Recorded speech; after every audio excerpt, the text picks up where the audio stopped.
Spider-Man is my favorite character in all of literature. Not just superheroes, I'm talking all literature. Spider-Man is one of the greatest characters ever made. It was, I think, the first time I saw myself in a superhero.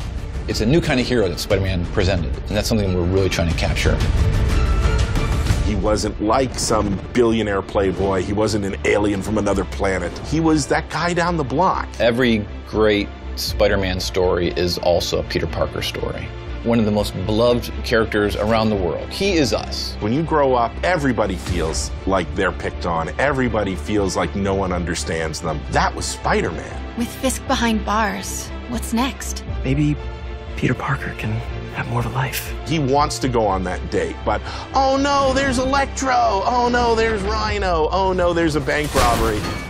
And then when you understand all that, the stakes raise when he's Spider-Man and fighting these foes, because you know what's at stake, you know what he's fighting for. In the Insomniac game, we got this new Spidey, a new look. We're also in this world getting all new version of Martin Lee, who is secretly Mr. Negative. I really like Mr. Negative as a villain, especially from a story point of view. He's a very real person. Martin Lee is a benevolent entrepreneur and has homeless shelters. They're called the Feast shelters, and Peter's Aunt May works at Feast. He's taking care of Aunt May when Peter can't, when Peter has to either be at work or be out in the city being Spider-Man. But there's something inside of him that's trying to consume him. Take care of this place. It represents the best part of me.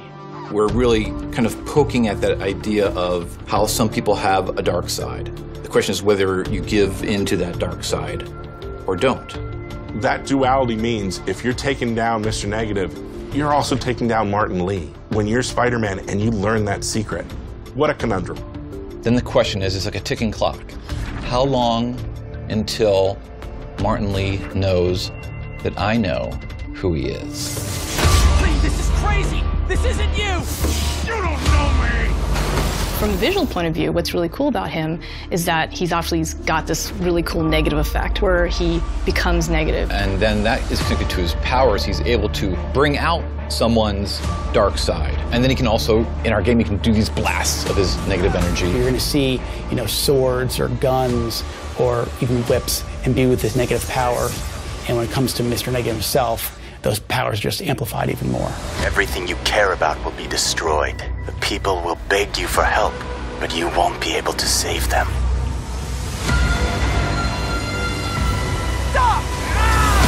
One of the first days when we were making the game, we were all sitting around talking about how we grew up with Spider-Man, and we all realized that when we were 9 years old, we all had Spider-Man underoos. Like Spider-Man was our guy, and we never lost that love for him. Now it's fans making the game for other Spider-Man fans, and we believe in that power and responsibility. Our game is really going to put you in the shoes of Peter. We want to deliver on the fantasy of Spider-Man, and to do that we have to take advantage of all his rich backstory, his supporting cast, his friends, his foes. We're going to see characters we know and love in different ways. So this is like a whole new world for Spider-Man, and it's really cool.